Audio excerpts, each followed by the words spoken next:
الحمدللہ رب العالمین والصلاة والسلام علی سید الانبیاء والمرسلین اللہم صلی علی سیدنا و مولانا محمد وعلی آلہ واصحابہ وبارک وسلم وصلی علیہ۔ اس وقت دنیا میں جہاں جہاں مجھے مسلمان سن رہے ہیں تمام ہی مسلمانوں کو میری جانب سے السلام علیکم ورحمۃ اللہ وبرکاتہ۔ الحمدللہ رمضان المبارک ایک بار پھر آ گیا اور یہ اللہ کا شکر ہے کہ اللہ تعالیٰ نے ہمیں صحت بھی عطا کی، سانسیں بھی عطا کی ہیں۔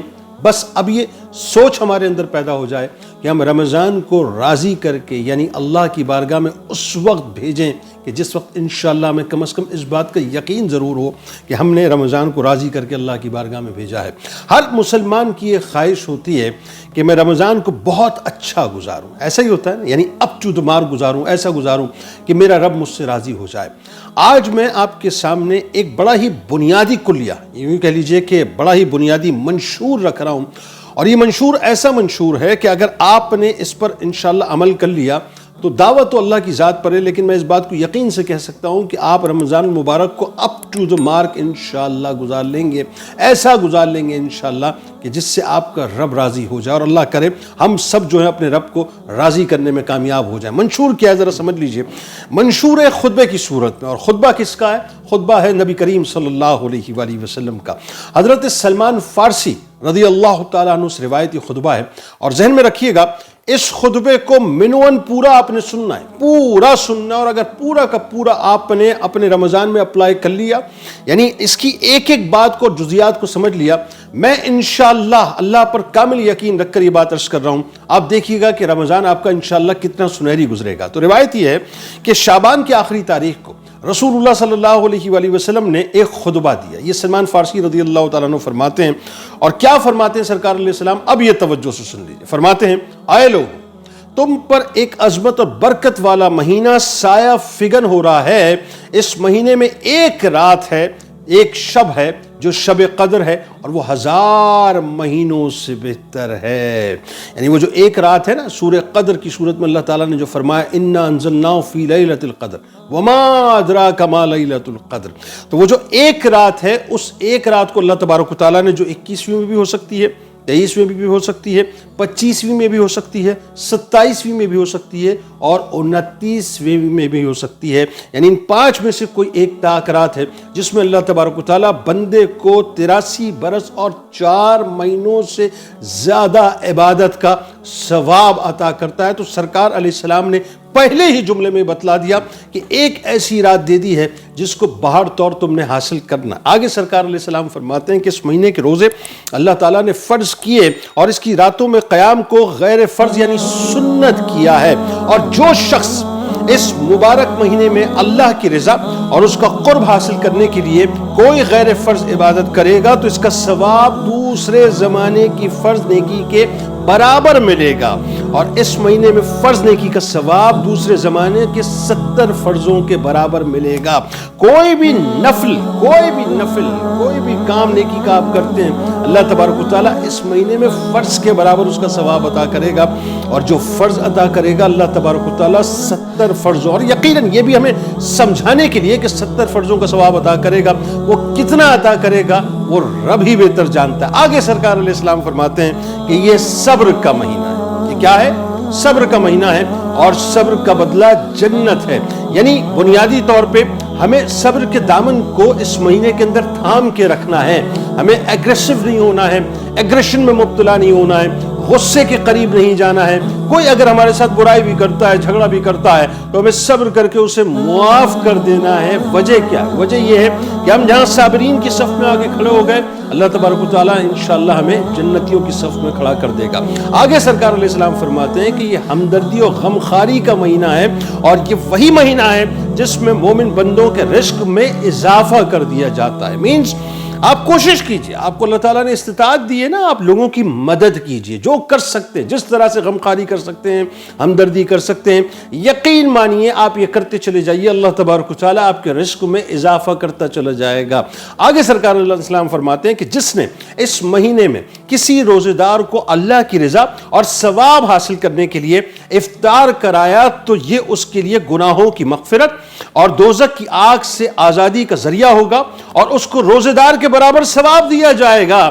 اور بغیر اس کے کہ ثواب جو روزے دار کا ہے اس میں کسی قسم کی کوئی کمی نہیں آئے گی. یعنی اس کا مطلب یہ ہوا صاحب کہ آپ کی جتنی کیپیسٹی ہے آپ اللہ کی رضا کے لیے جو ہے لوگوں کو افطار کرائیے, جو کرا سکتے ہیں وہ کرائیے. اللہ تبارک و تعالیٰ جو ہے وہ آپ کو تو اس کا اجر عطا کرے گا اور روزے دار کے ثواب میں کسی قسم کی کمی نہیں آئے گی. اب آپ صلی اللہ علیہ وآلہ وسلم سے عرض کیا گیا, یہ جملے ذرا سن لیجئے, عرض کیا گیا یا رسول اللہ صلی اللہ علیہ وآلہ وسلم, ہم میں ہر ایک کو تو افطار کرانے کا سامان مہیا نہیں ہوتا, تو غریب لوگ اس عظیم ثواب سے تو محروم رہیں گے.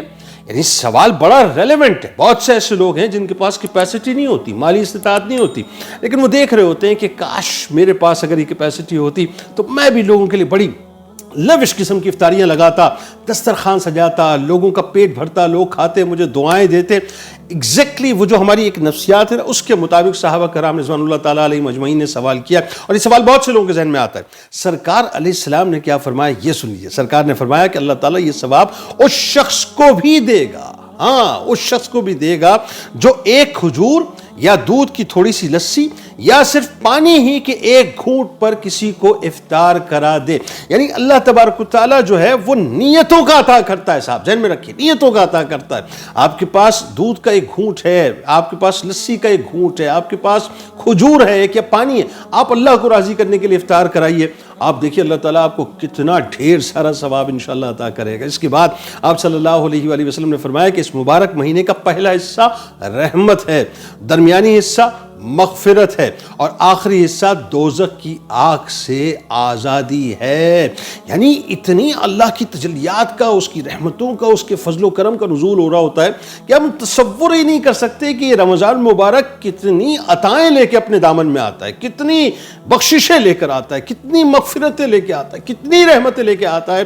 مایوس نہیں ہونا. یعنی پہلا اسپیل جو ہے وہ رحمتوں کا اسپیل ہے, دوسرا اسپیل جو ہے مغفرتوں کا اسپیل ہے, اور تیسرا اسپیل یہ ہے کہ آپ انشاءاللہ انڈورز جنتی ہوں گے. یعنی مکمل طور پہ دوزخ سے آپ کو اللہ تعالیٰ نجات عطا کر دے گا. اس کے بعد سرکار علیہ السلام فرماتے ہیں کہ جو آدمی اس مہینے میں اپنے غلام و خادم کے کام میں ہلکا پن اور کمی کر دے گا, اللہ تبارک و تعالیٰ اس کی مغفرت فرما دے گا اور اس کو دوزخ سے رہائی اور آزادی دے دے گا.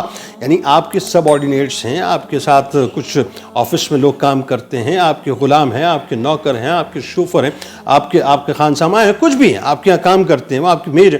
آپ کوشش کیجئے کہ اپنے گھر کے اندر, اپنے آفس کے اندر, اپنے کاروبار کی جگہ پہ اپنے نوکروں کو جو ہے وہ اپنا بالکل ہلکا پھلکا کر دیجئے, بالکل ہلکا پھلکا. اور اگر کہیں کوئی کام بھی کرنا ہے نا تو ان کا ہاتھ بٹائیے, ان کے ساتھ کھڑے ہو جائیے. آپ یقین مانیے چھوٹے چھوٹے سے اعمال ہیں, چھوٹے چھوٹے سے, لیکن اس کے جو اجر ہیں وہ اتنے بڑے ہیں کہ اللہ تعالیٰ مغفرت بھی دے دے گا اور دوزخ سے خلاصی عطا کر دے گا.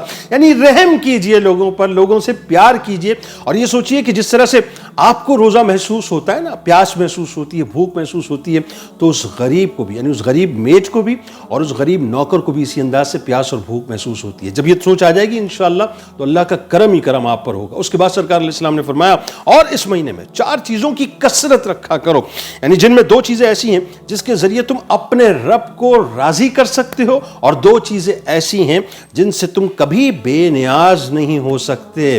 فرماتے ہیں کہ وہ کلمہ طیبہ اور استغفار کی کثرت ہے, اور 2 چیزیں جو ہیں, یعنی دوسری جو 2 چیزیں ہیں وہ جنت کا سوال کرو اور دوزخ سے پناہ مانگو. میں اس موقع پہ ایک بات عموماً عرض کرتا ہوں, یہ جو کلمہ طیبہ اور استغفار کی کثرت سرکار علیہ السلام نے فرمائی نا, یعنی جن 2 چیزوں کے بارے میں فرمایا کہ ان کی کثرت سے تم اللہ کو راضی کر سکتے ہو. اب ذرا سمجھیے کلمہ طیبہ کیا ہے, لا الہ الا اللہ محمد الرسول اللہ, ٹھیک ہے جی. اس کے بعد آپ ایک چھوٹا سا درود شریف جو ساتھ ملا لیجئے تو کیا ہو جائے گا, لا الہ الا اللہ محمد الرسول اللہ صلی اللہ علیہ وآلہ وسلم. آگے سرکار علیہ السلام نے کیا فرمایا کہ اس کے ساتھ استغفار کی کثرت کرو, ٹھیک ہے جی, یعنی استغفر اللہ اس میں شامل کر لیں. تو ابھی کیا ہو جائے گا, لا الہ الا اللہ محمد الرسول اللہ صلی اللہ علیہ وآلہ وسلم استغفر اللہ. یہ پوری ایک تسبیح بن جاتی ہے. اب کوشش کیجئے کہ پورا رمضان جو ہے اس تسبیح کا زیادہ سے زیادہ کثرت سے ورد کیجئے انشاءاللہ. اس میں کلمہ طیبہ بھی آ گیا, اس میں درود پاک بھی آ گیا, اس میں استغفار بھی آ گیا. یعنی میں اگر یہ کہوں کہ رمضان کا یہ بہترین وظیفہ ہے تو اس میں کوئی دوسری رائے نہیں ہے. کثرت سے اس کلمے کا کثرت سے درود پاک اور استغفار کا ورد کیجئے، انشاءاللہ اللہ تبارک و تعالی جنت کے دروازے کھول دے گا۔ آگے سرکار مدینہ صلی اللہ علیہ وآلہ وسلم نے کیا فرمایا سن لیجئے۔ سرکار فرماتے ہیں کہ اور جو کوئی کسی روزے دار کو پانی سے سیراب کرے، اس کو اللہ تبارک و تعالی قیامت کے دن میرے حوض کوثر سے سیراب کرے گا، جس کے بعد اس کو کبھی پیاس نہیں لگے گی یہاں تک کہ وہ جنت میں پہنچ جائے گا۔ سبحان اللہ، یعنی ذرا سوچئے اللہ تعالیٰ کتنا کریم ہے کہ اپنے محبوب کریم کے ذریعے سے اتنی حسین ترین بشارتیں ہمیں عطا کر دیں کہ آپ پانی تو کوئی بات ہی نہیں، کوئی بات ہی نہیں نا صاحب۔ یعنی آپ افطار کے وقت لوگوں کو اگر پانی پلانا شروع کر دیں، اس پریکٹس کو آپ بنا لیجئے کہ میں نے صاحب پانی پلانا ہے، پانی پلانا ہے ہر صورت میں، جتنے بھی ہمارے روزے دار ہیں ان کو، اور کثرت کے ساتھ پانی پلانا ہے۔ آپ ذرا سوچئے، یعنی آپ بظاہر کیا ہے پانی کی مطلب کیا اہمیت اور حیثیت ہے؟ میرے سامنے پانی کی بوتل پڑی ہے، اب اس بوتل کی کیا حیثیت ہے؟ لیکن یہ جو پانی ہے، یہ پلایا ہوا پانی کل بروز محشر تبدیل کہاں ہو جائے گا؟ اللہ تبارک و تعالیٰ اس کا سمری عطا کرے گا کہ اپنے نبی کریم صلی اللہ علیہ وآلہ وسلم کے صدقے، اپنے محبوب کے صدقے سے حوض کوثر پہ سوچیے ذرا کہ جام کوثر جب دست مصطفیٰ صلی اللہ علیہ وآلہ وسلم سے عطا ہوگا اور اس کے بعد اعلان کیا جائے گا کہ اب اسے جو ہے وہ جنت میں داخل کر دیا جائے، اس سے بڑا انعام اور کیا ہوگا؟ یعنی بہت چھوٹے چھوٹے اعمال ہیں، لیکن یہ وہ منشور ہے۔ اگر اس خطبے کو آپ نے اپنی ہستی کا حصہ بنا لیا، اپنی شخصیت میں شامل کر لیا، اور رمضان کی پوری پریکٹس آپ نے اس کے مطابق کر لی انشاءاللہ، یعنی رمضان کی اہمیت کو اگر آپ بنیادی طور پہ سمجھ گئے، 5 وقت کی نماز کی پابندی ہر صورت کیجئے، قرآن پاک کی تلاوت لازمی کیجئے، پورے گھر والے یعنی سب یہ عہد کر لیں کہ انشاءاللہ ہم نے قرآن کو پڑھنا بھی ہے، اس کو سمجھنا بھی ہے، اور روز صلاۃ و تسبیح کا انشاءاللہ اہتمام بھی کرنا ہے، درود پاک کی کثرت کرنی ہے، صدقات و خیرات کرنے ہیں، استغفار کی تسبیح کرنی ہے، اور کوئی روزہ ہم نے چھوڑنا نہیں، اور انشاءاللہ تراویح کا باقاعدہ اہتمام کرنا ہے۔ کیا رہ جاتا ہے صاحب پھر انشاءاللہ کہ جنت کے دروازے آپ کے منتظر ہوں گے اور رضوان انشاءاللہ آپ کا انتظار کریں گے۔ بس اللہ تعالیٰ ہم سب کو توفیق عطا کرے کہ ہم رمضان المبارک کو راضی کر کے اللہ کی بارگاہ میں بھیجیں، تاکہ کل بروز محشر وہ ہمارے لیے شفاعت کا ذریعہ بن جائے۔ آمین۔ السلام علیکم ورحمۃ اللہ۔